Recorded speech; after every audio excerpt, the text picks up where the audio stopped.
Hello everybody, in today's video we are joined by our newest partner, Duncan Shepherd. All the way he's visited us today from Welwyn Garden City. He's our newest partner. He's seen so much success in the first few months and we're going to be having a chat about what's it been like as a partner in the first few months. I'm really interested to share this all with you today. If you enjoyed today's video, please like, comment, subscribe and let's get into it.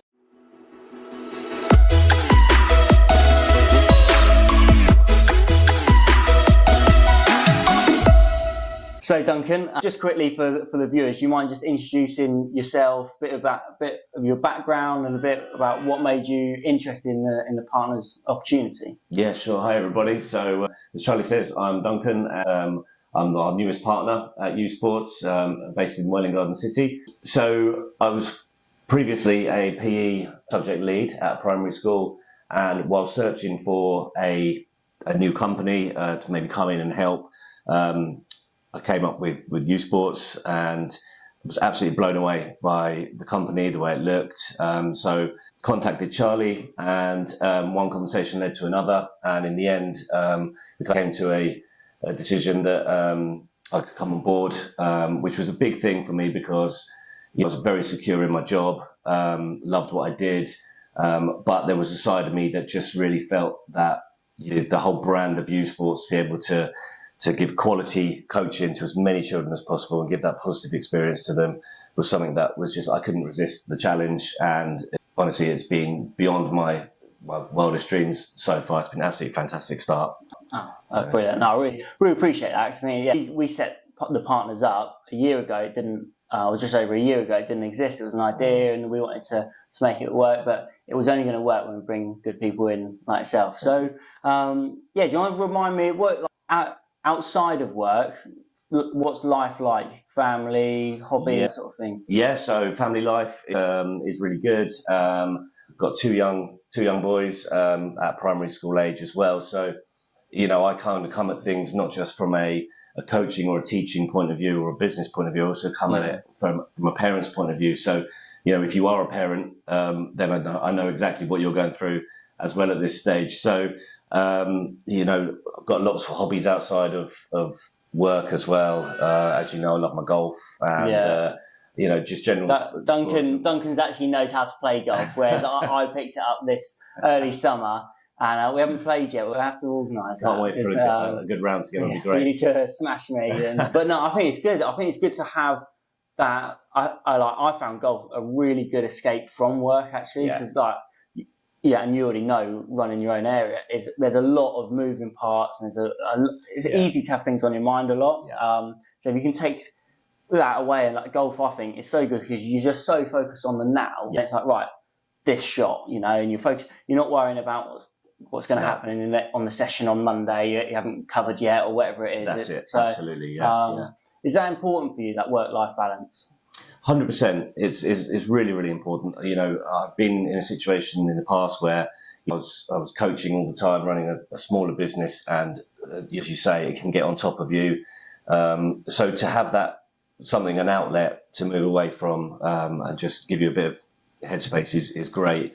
But what's also been lovely within the work setting is the backup support that I've had from yourself, from Steph, and the whole team at uSports. Has been of huge benefit, which is one of the reasons, again, why I decided to come on board, because you could tell through those early conversations that it was going to be like this, and it has been. So work-life balance, definitely enjoy myself away from work, but coming to work with a really positive, happy head on as well. So that's really good. No, and that is important.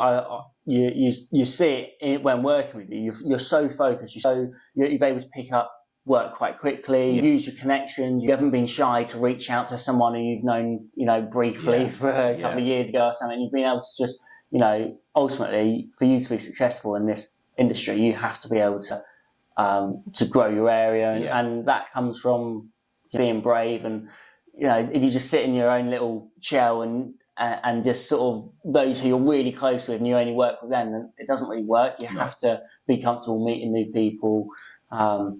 And that's obviously something you've done really well. In terms of meeting new people, what have you done in particular? Could you share with us? You've done quite a few bits, haven't you? Well, I've been lucky enough to do quite a lot so far, but Used a lot of my links, I think, that I had. Obviously, with being a PE lead, we were part of a school sports partnership. Yeah. So I reached out to them, the Hertfordshire Sports Partnership, and was lucky enough to be invited to lots of events. And it was just a great place to network. Wherever these events were going on, I was able to go along, speak to whoever was running them, whatever PE leads were there, head teachers were there. And just I did a fair share of helping out. It wasn't just turning up and I got involved in the refereeing and coaching and everything. It can be easy to do. You see an opportunity, you think, I'll just go and sell. But people don't like that, really, do they? No, and that's it. And everything that's come so far has really just been born out of conversations with PE leads. Because so many PE leads out there are doing fantastic jobs and they've got so many good things in place. And I always ask them, where they feel their strengths are. And are there any weaknesses? And sometimes from that, it's where uSports can come in and help and complement the school. It isn't all just about hard sales, and it is about really helping the school as well. Because I think essentially that is what we do. We come into a school and we help provide a great service to the school, and at the same time, it's of such benefit to the kids to have good professional coaches coming in and helping them. Yeah. Now, I don't want your head to get too big, but. You joined us. You left your position as a sports lead at your previous school. Yeah. You handed in your notice, I think, in September, and you finished with them October half term. Yes, correct. And then basically had 6 weeks where you didn't have anything in the calendar as such when you first started. Yeah. Do you want to talk us through those first that October half term to Christmas, and then also what your calendar now looks like after Christmas? Give us a context on how well it's grown. Yeah, so like I say, started really with nothing, but started to use my links and was lucky enough where the school that I was working in agreed to some after school clubs. So we started off there, which was great, but I already had holiday camps with them. So they just transferred over to uSports. So we started off with holiday camps, which was really positive, getting really good numbers on them. I think we had over 30 in the October, first one, which was a brilliant start. So you were doing a few little bits with uSports before you technically started with us, just to make sure that October went well. That's right. And then from there, we got the after-school football clubs at that particular school. But it was after that was when I was sort of, making those phone calls and ringing on doorbells and turning up at different events. Yeah. And like I say, conversations to be invited to schools and speak to them. And then we looked at managing to book in some trials for different things because, we offer the free trials, which has been massively popular. Yeah. So then got another school doing 2 lunchtime clubs, which are currently we've got a huge waiting list on them already. Yeah, it's massive. Yeah. Picked up another school for after school clubs. Then another one came in for CPD. And lunchtime club with them and PPA with them as well. Yeah. So that's basically taken me now from really having nothing to something in the diary every single day. Yeah. And, there's so much in the pipeline at the moment. I've had a lot of meetings, but I think because we've been over the Christmas period, everything is going to get going again. Yeah. And it's just now. I mean, you sort of started with that October half term and you're like, ready to go again, whereas actually a lot of schools are in the mindset of, I can't wait till Christmas, and they're trying to slow down. And so you've had that to battle against. But I think you're right, coming to a new term, a lot of people are looking, what do we want after Easter? A lot of budgets actually change for Easter for schools, so that's a big change point. But also after summer is a big change point. And we see it every year, is the demand just goes through the roof in summer as well, so you'll be able to see the benefits of that too, which would be good. But it's all the start has been better than I could have expected, to be honest with you. To be up to this point after 8 weeks of being on board, and having a full, 5 days in the diary. It's a good start. And you've gone from that almost pretty quickly. You've gone from that one-man band stage, as I call it, to actually now having a team. So you've got a few people in your team. Can you talk us through how have you managed to recruit people? How have you suddenly got a team all of a sudden? Because actually a lot of people struggle to move away from that one-man band stage. So in terms of getting the team, I knew other coaches that had done bits and pieces for me in the past, also knew PE teachers. And So in terms of getting people on board, it was just a case of contacting the people that I already knew that were good coaches, that were reliable, and asking them if they wanted to be involved in any way, shape or form. And a couple of them have come back and helped out with the holiday camps. So one of them is a PE teacher. One of them is a normal class teacher in his day-to-day life. But they've come on board with us for the holiday camps. And, they are really, really strong coaches. So I was really, really pleased when they came on. In terms of the other two I've got now, we put an ad out for coaches. They applied. We started off with the normal conversation over the phone. That went to a practical interview after that, which they were both really, really impressive with. Great communicators with the kids. The kids loved them straight away. And I think for me, that's a big sales point. Is knowing I feed off what the kids are like, and they loved them. So now, I've got a team of 4 coaches on board with me. Which, again, it seemed to happen very quickly, but it's all been done, really well. And you'll see it like what suddenly happens is you'll have more than one session going on at the same time, and unless you're willing to put your trust in somebody else to deliver that session at the standard that you want, then if you can't do that, then you'll never fill up to the potential that you could have, when you just rely on your own hours. And hopefully where uSports can come in, so it's almost like having gone through that, I know what it's like, and it's hard there'll be certain schools who want Duncan, and you'll still have that in months to come, where certain schools want Duncan, they get used to Duncan, but you need to grow your area to its potential. And to do that, you can't. You have to have a great team around you, and that starts in recruitment, and then obviously looking after them and training them up and that side. But if you bring in the wrong people, it's not easy. So, do you have like any, say, 3 characteristics that you'd look for in somebody who's looking to join your team? Yeah, absolutely. So, I mean, if you're going to come on board with me, first of all, your communication skills have to be really high. That's not just communicating with me. That's communicating with the coaches that we work with. That's communicating with parents at schools, with the school secretaries when you go in the door, and with just anybody that works within the school. I really look for strong communicators. Honesty is a really big one for me. Don't tell me that you can do something that you can't do, because if you are struggling with it, that's what I'm here for. I'm helping you all the way. So, I like that sort of honesty in people. And the other one would just be being reliable with it as well. It's really hard. I've had it in the past where, you think you've got the right person in place, and then for whatever reason they don't turn up or whatever. And, it can be difficult. So recruitment is massive. Not just putting somebody in just to fill something up. It's, for me, they have to be the right person. That's a child's education, isn't it? And absolutely. That's important. And that's, I say, coming from a parent's point of view as well. Who would I want coaching my kids? You could literally just look at it like that. And that's how I look at them. And, like I say, the coach I've currently got on board, I mean, my kids actually come to our holiday camps. So, at the end of the holiday camp, I'll say, well, what did you think of this coach? What did you think of this coach? And, they'll probably be like the harshest judge, won't they? They are. That's it. But I mean, the feedback I had from the last camp that we did from my own kids was that some of the coaches, one of them in particular, I'm not going to name him, was even better than me. That was hard to take. That's not hard. But at the same time, it's brilliant to hear, because you're taking on the right people. So. And that's what you want for your area to be successful. I always say, like, your team is everything. 100%.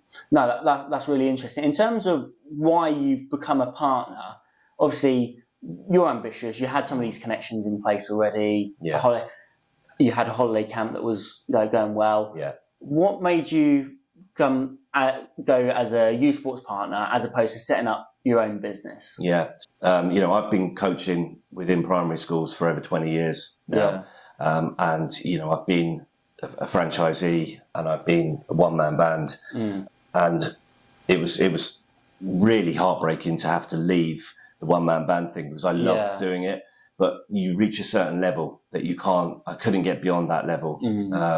Because... How big did that get to? I did have a team of about 8 coaches at times. And I sort of got to the point where, I was bringing in over 100K turnover, but we couldn't go beyond that. Were you coaching? I was still coaching. I was still coaching all the time. And it's the procedural structures, everything that you want to sort of put into place. Didn't really have the time to do all that all the time. And, then you start throwing in the tax and all those complications that you don't always think about when you start out on your own. You think, oh, this is going to be easy. You don't see the outlays, all the other prices, the kit for coaches, all the equipment that you need, and it adds up massively. And you think, oh, I'm doing quite well, but then actually, what you're walking away with profit-wise, isn't that much really at all. Eaten up, doesn't it? Yeah, massively. So with uSports, the structure is already there. Yeah, everything's already been put in place: the policies, the procedures, the phone calls, the websites, the social media. Everything's already there, set up for you.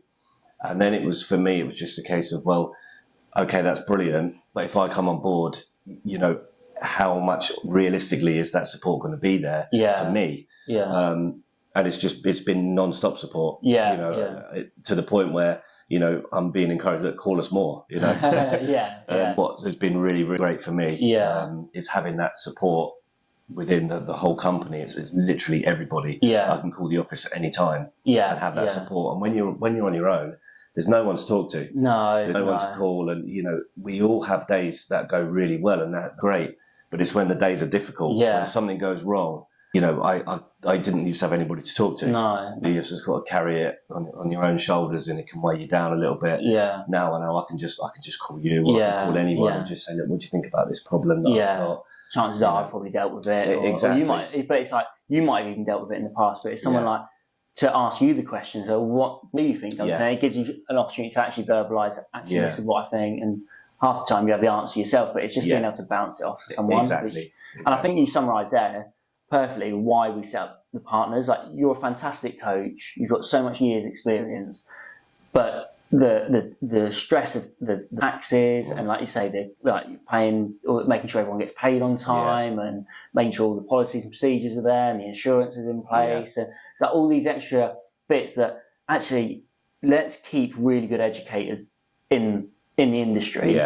We keep them, but they also build up a fantastic team of other educators who get trained by you. But I've seen it time and time again where people in the industry leave and they go into all different, like maybe the corporate world or whatever, because there's maybe more money there, but they love coaching and they love the industry. But it's like the next step often is you need to set up your own business. If you want to earn more than 35k, you've got to set up your own business, or you've got to start a franchise. And both of them take a lot of pressure on you, whereas actually the partners, there's responsibility, but like you said, you've been able to grow it, but pretty much everything that you're doing is what you're good at, and that is selling, it's delivering good quality, it's mentoring coaches, it's recruiting good people. That's it, absolutely.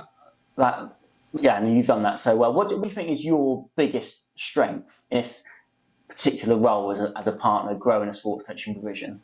I think the experience that I've had, as you say, over the last sort of 20 years is nothing I haven't come across in coaching at primary schools. So I think the experience is a big strength for me. I think in terms of recruiting new schools, because I'm not a skilled salesperson, so I don't try and go really in for the sales. Like I said earlier, things are born out of a natural conversation that I'll have. So I think I have that approach to it. In terms of my coaching, I think that's when I'm out there actually teaching and coaching, that's obviously a very big strong point for me. But I'd say probably they're my main strengths. I would agree with that. Seeing where you can put like all your experience in to a session, but also then being able to pass that knowledge on, that has to be a huge strength and advantage for you to like. When I set up, I didn't have that experience. I was 21. I'd been coaching, and I was a good coach, but I didn't have all the experience of what you're coming into this with, and you can just build on that. And you're only going to get more and more experience, especially now actually running an area. So 2024, big plans. What you don't have to say the exact figures if you don't want to, but have you got an idea how you sit down in a year's time? What do you want your calendar looking like in the start of 2025? Do you know? Yeah, absolutely. I know. I've got we've made targets. I know exactly what the targets are, and they're realistic targets as well. Yeah. I think we will be able to have grown. I won't go into too many sort of numbers in terms of numbers, but I think we'll have grown sort of 3 or 4 times the size that it currently is. Yeah. Which is a realistic target. I think the thing is with setting targets, it has to be realistic. Because things never happen, I find, as quickly as you always want. So and as I've been down this sort of road before on my own, I know that certain numbers are definitely achievable. So that's the big help to me, that I know, right, I can achieve this. And then, I think in a year's time, 3 or 4 times the size of things that are now. So, in terms of schools, if I've got 4 schools at the moment, so I'd be looking, I'd say sort of 16 to 20 schools. Would be a realistic target. And then, from there, the years after, you can sort of double that and keep going, which is very much my aim, definitely. And it's like that is a big target, but when you break it down, it's like, right, well, after Feb half term, if I can bring in 3 new schools, after Easter I can bring in 3 more, and before you know it, actually you're there. But bringing in 3 new schools doesn't sound too difficult, but not only have you got to bring them in, but you've also got to keep the other 10 that you've already got. So that's really big. In terms of like a longer term vision, 5, 10 years down the line, how big do you want your area to get to? And we haven't even, I've never asked you that before, it's one of those things where I am ambitious. This is a big opportunity, and I do want to grab it with both hands. So I would like to be at the sort of, if I could get to the size of the core area in 5-6 years time, that would be ideal for me. Even half of what we've got in the core area is still a huge income. It's still a big turnover, and it's still a big operation. But I genuinely believe that I can reach certainly half of the level that we're at within the next sort of 4 or 5 years. And anything from there really is just a great bonus. But do you know what? It's just, I've not put a limit on it. I've sort of put on where I know I don't want it to be. And I, because of the amount of potential that is there, and I probably put a little bit of pressure on myself. There's been no pressure from you guys on me, but there's pressure on myself to make sure that I reach a certain amount. And I think I definitely think it's achievable. And well, the infrastructure's there. It is. And like I'm so confident in the partner, because I've literally used the brand myself to bring it up to where it is today. And it's just a case of making it work, just keep building on it. And like you say, you don't want to put a figure on it, because you never know what's going to happen. But there's a lot of potential in the industry. We have these random contracts that just come in off Google. Massive contract. You can't plan for that to come in as such. And whether it's a nursery session booking in for an hour every Tuesday, or whether it's a contract for 2 or 3 coaches all day, you'll still get that buzz every time. And that's something I absolutely love as well, is that feeling, like you say, whether it's a small contract, whether it's a big contract, when you leave after a meeting and you've secured a new school, the buzz is amazing. And it's like I'm like, I can't wait to get on the phone and tell people, give you a call, or Charlie, guess what's happening. And that's what's really nice again about being part of something. Is being able to share that with other people. When I was on my own, it'd be like, great, but whereas with you, I can just give you guys a call, and everyone celebrates it. And when you're successful, we're successful. Like it's not, like our big success isn't bringing you in and getting 20k from from selling a franchise. Our success is seeing you year over year continue to be successful, looking after the school, because that's where we ultimately make our money, and you make your money as well. So it's very, I just feel like I'm like you say, every time you've got a contract in, or I'm buzzing for you, because not only does it benefit you, but it benefits the business, and that's why I think the partner thing is such a great thing. Because it isn't a case of just somebody paying their franchise money, for example, and that's the win for the company. Every time I get a win, you get a win. And by the same token, every time you get a win, it still benefits me. Yeah. It still benefits yeah. me because then I still know, okay, the company's still doing great Yeah. in the core yeah, area. Exactly. You know, so I feel like it's a win-win Yeah. all round, which Yeah. is, again, in terms of security, you know, to come into this sort of thing, I needed a bit of security as well. Yeah. And, you know, the success of it, I mean, coming down today to Reading, Yeah. and being in the office, seeing so many people and the phones ringing and, Yeah. you know, yeah. everybody is sort of buzzing and helping each other. And Yeah. it's just a brilliant. And you've got your snowball, and that snowball, you know, is getting bigger and bigger and bigger, and it will get to a point where the snowball's so big, you're just trying to keep it up because it's just, it starts running, almost feel like it's running away from you. Yeah. You've got to keep reinforcing the ability to keep that snowball not from just rolling away from That's you it. and stuff as Yeah. it gets bigger and bigger. So, mate, I think you're going to be so successful. And Thanks so I much, really, mate. really am excited to see, like, year on year, how you Yeah. continue to develop and build up the Welwyn area. I think it's going to be fantastic. So, Brilliant. thank you for joining me on the video. No, it's been fantastic. If you've enjoyed the video, please do like, comment, subscribe. If you are a potential partner and you're looking at doing what Duncan's done, joining uSports, building your own sports provision within your area, please do get in touch. I'll put a link around the video, and we'll see you in the next one.